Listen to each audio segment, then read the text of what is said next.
rise. You're suing to gain access to the defendant's Wi-Fi passcode? Well, as far as I'm concerned, when she blasts her music and I hear it across the hallway, I have to be subjected to it. Well, he knocks on my door at all hours of the day and night.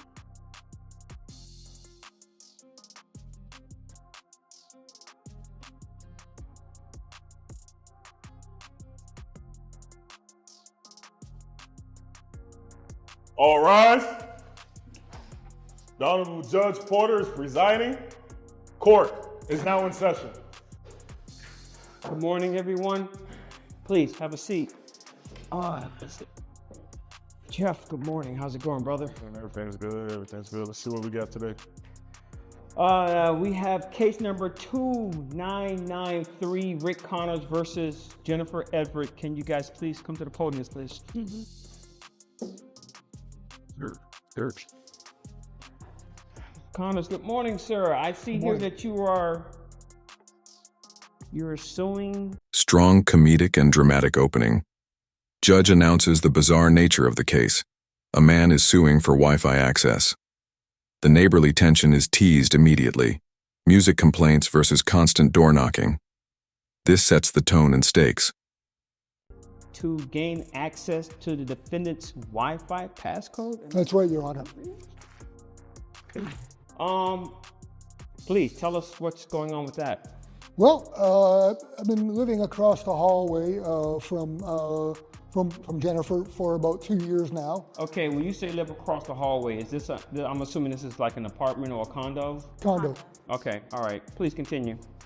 And I've been happily using her internet signal without any problems. And up until recently, I come to find out there was a password put on it, and I went across the hall to ask Jennifer nicely several times for the password, but she keeps on refusing. Okay, let me ask you. So you've been using her Wi-Fi passcode? No. For how long? Wi-Fi for 2 years. For the past 2 years? Okay. Did she know that you were using her password?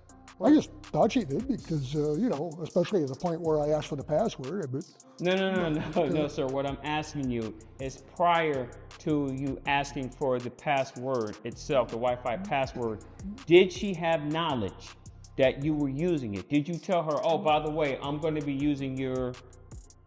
I didn't say anything, no. You never said anything. Okay. Plaintiff Rick Connors admits to freeloading off her Wi-Fi for 2 years.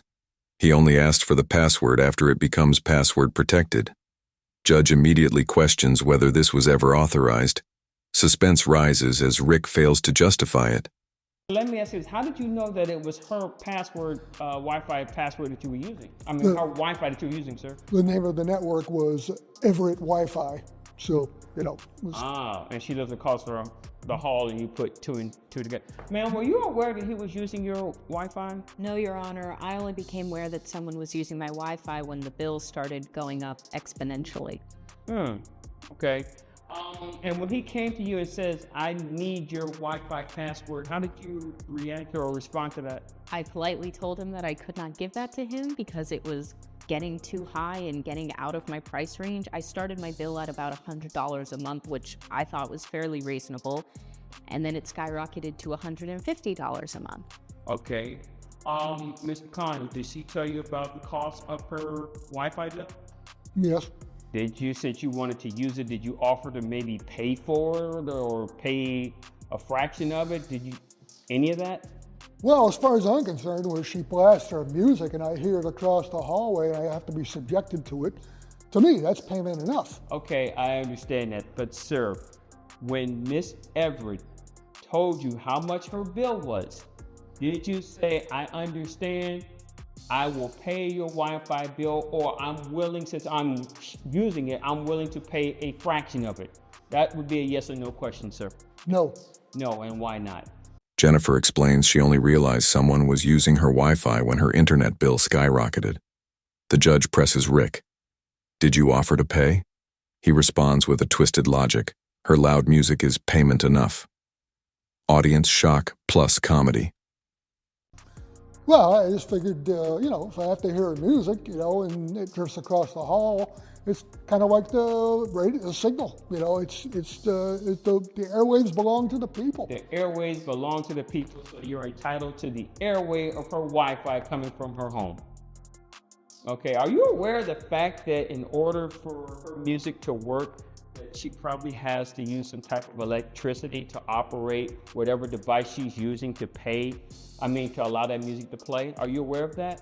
Yes. Are you aware of the fact that there's probably that same electricity that's being used to put her Wi-Fi system into the waves, as you put it?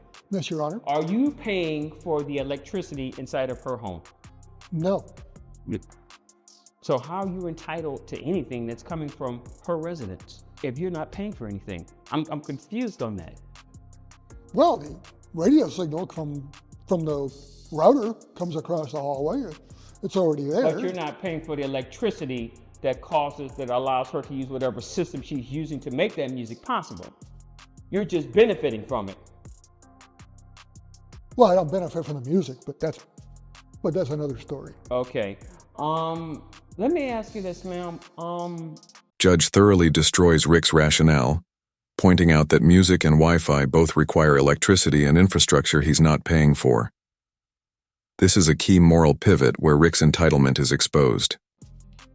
You said he came over and did he demand or something you said? Yes, Your Honor. I told him once, I said, I'm sorry, I cannot give you it. If you're not going to pay for my Wi-Fi, I cannot give you the passcode for it, which I thought was fairly reasonable. And now he's started to harass me about it. What do you mean by harass? How is he harassing you? Well, he knocks on my door at all hours of the day and night, and he leaves. I brought some notes that he's left for me. Jeff, can you get those notes for me? I want to see what she has. These two. He leaves them on my door, so when I go out, This was left with your door? Yes, sir. Okay. Yes, sir. Mr. Connor, tell me if this sounds familiar. I want the Wi-Fi password, young lady. Did you write that? It sounded better in my head. I have another one.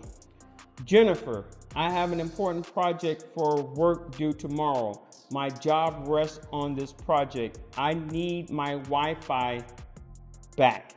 Thanks, Rick. My Wi-Fi? The same Wi-Fi that she's paying for. The same Wi-Fi that she's paying the electricity for. Yes, You're saying it's mine, like you own it. No, Mr. Connors, that is not how this works. You have a job, I'm assuming, because you said that you have your job rests on this project. You have a job? Jennifer reveals that Rick began harassing her, knocking on her door at all hours when she refused to share the Wi-Fi password. The stakes escalate from annoying to threatening behavior. The tension shifts to personal safety. Yes, Your Honor. You get paid nicely?